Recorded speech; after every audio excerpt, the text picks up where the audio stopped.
नमस्कार दोस्तों। आज के वीडियो में हम डिस्कस करेंगे सोलर पावर रेफ्रिजरेशन सिस्टम के बारे में। तो जो कंप्लीट डिटेल है फिगर के साथ में और राइटिंग के साथ में, हम चलते हैं नेक्स्ट पेज पे।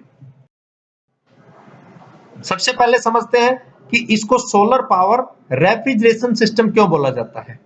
उससे पहले बात करते हैं रेफ्रिजरेशन सिस्टम क्या है।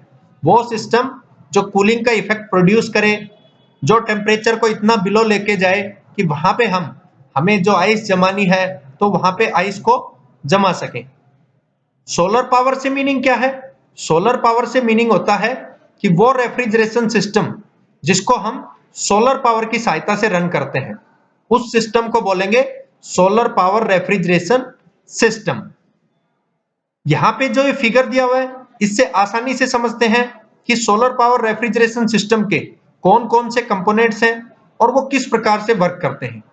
ये जो लेफ्ट साइड में लिखा हुआ है, ये यही जो यहाँ पे कंपोनेंट्स हैं, इन कंपोनेंट्स की सिंपल डिटेल है, उनके फंक्शंस हैं।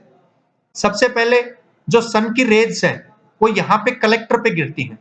जैसे हमारे घर की छतों पे हम एज ए लाइट्स के लिए जो कलेक्टर रखते हैं, आज के दिन जो सोलर कलेक्टर हो गए हैं, सोलर पैनल जिनको बोलते हैं, तो वो एक प्रकार की ब्लैक बॉडी है।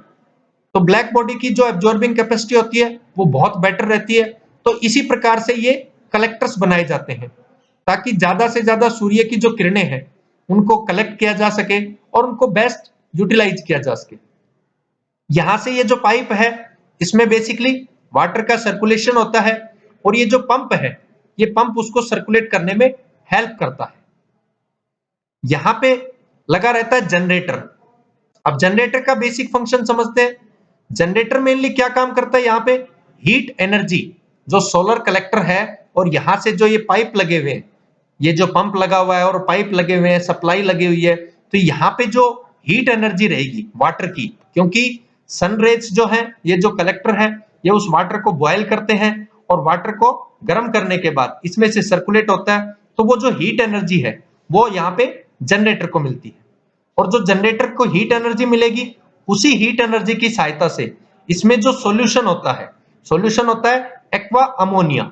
एक्वा अमोनिया से मीनिंग क्या है? NH3 के यहाँ पे वेपर्स और यहाँ पे वाटर, यानी कि NH3 भी होता है। NH3 से मतलब क्या है? अमोनिया। अमोनिया होता है और यहाँ पे वाटर होता है, तो दोनों की मिक्सिंग है। तो उन दोनों को बॉयल करता है जनरेटर। जनरेटर कैसे बॉयल करेगा?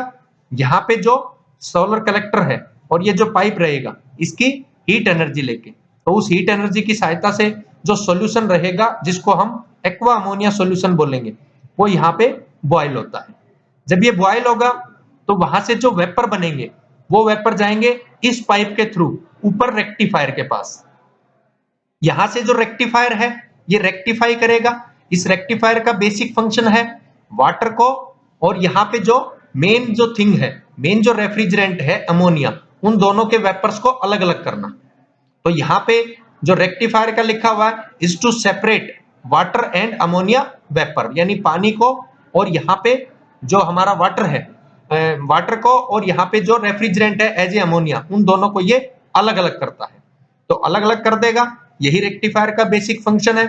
अब यहां से जब सॉल्यूशन ऊपर जाएगा, सॉल्यूशन से मीनिंग यहाँ पे जब रेफ्रिजरेंट ऊपर जाएगा तो वो प्योर 100% बिल्कुल केवल रेफ्रिजरेंट जाएगा, इसीलिए यहाँ पे लिखा हुआ है प्योर अमोनिया वेपर।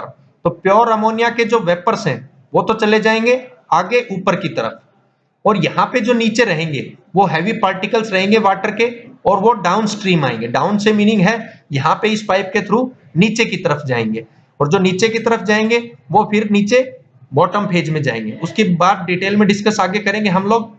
इसके बाद जो नेक्स्ट फेज रहेगा, नेक्स्ट फेज से मीनिंग क्या है यहाँ पे? ये कंडेंसर।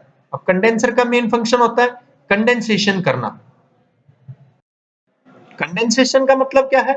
कंडेंसेशन का मतलब होता है किसी चीज का फेज चेंज करना। अब फेज यहाँ पे किसका चेंज होगा?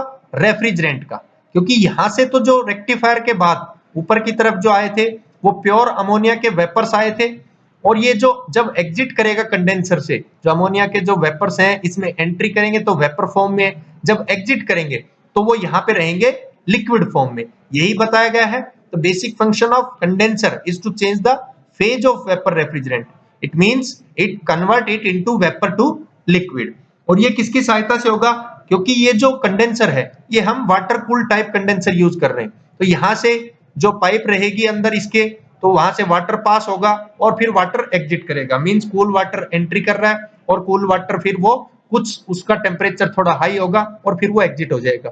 क्योंकि यहाँ पे जो कंप्लीट एक्सपोजर होगा, जो कंप्लीट कन्वर्जन होगा, वो होगा ड्यू टू वाटर मीडियम। तो as a water cooled condenser हम यूज करके और यहाँ से एग्जिट जब करेंगे तो वो जो वेपर्स हैं वो एग्जिट होंगे यहाँ पे एज ए लिक्विड फॉर्म में।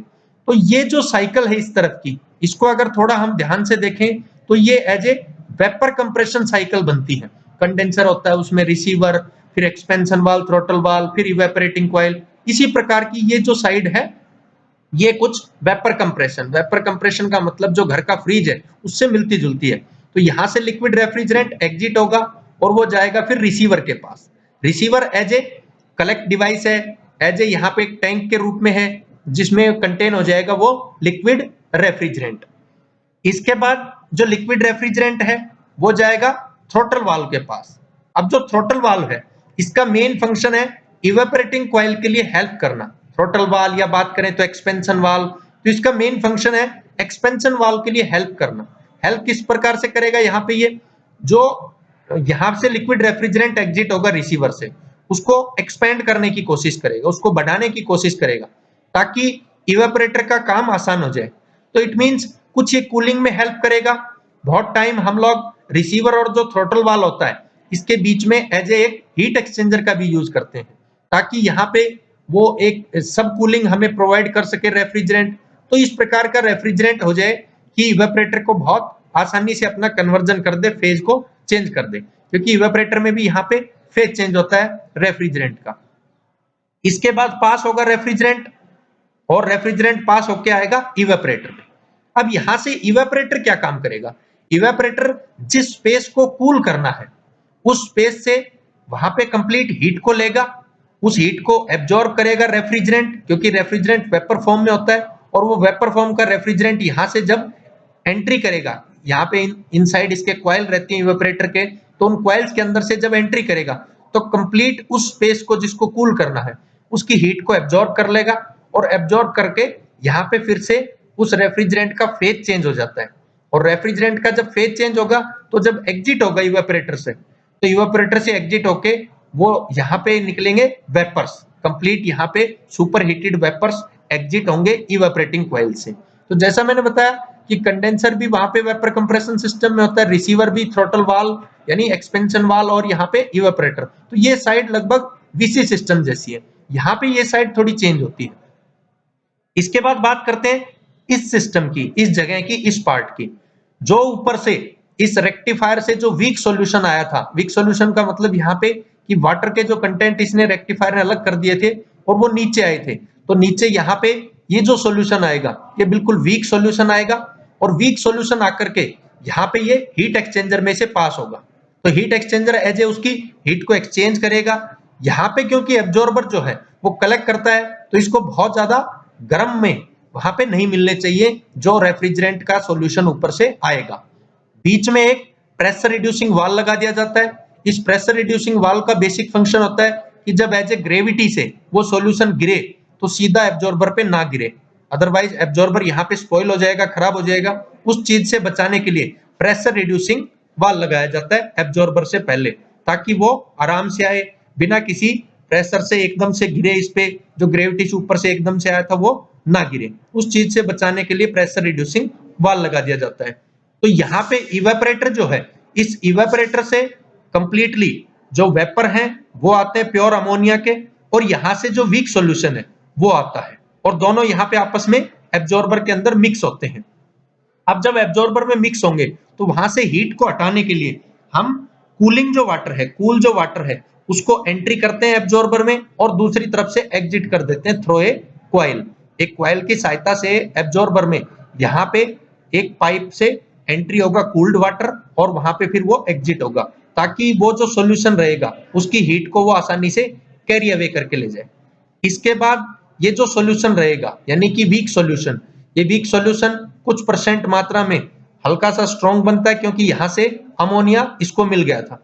इसके बाद ये जो सॉल्यूशन है वो जाएगा स्ट्रॉन्ग बन के स्टोरेज के पास। अब स्टोरेज के पास जो सॉल्यूशन आया उसको पंप उठाएगा, पिक करेगा और वापस इसको सर्कुलेट करता है जनरेटर में। इस जनरेटर में यहां से स्ट्रॉन्ग सॉल्यूशन इस पंप की सहायता से सर्कुलेट होता हुआ और वापस पास होता है जनरेटर के पास।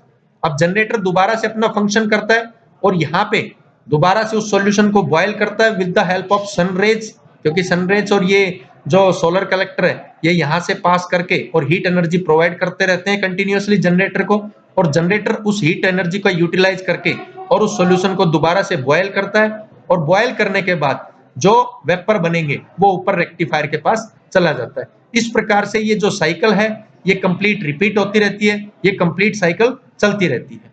तो इस प्रकार दोस्तों solar power refrigeration system work करता है। थैंक यू दोस्तों।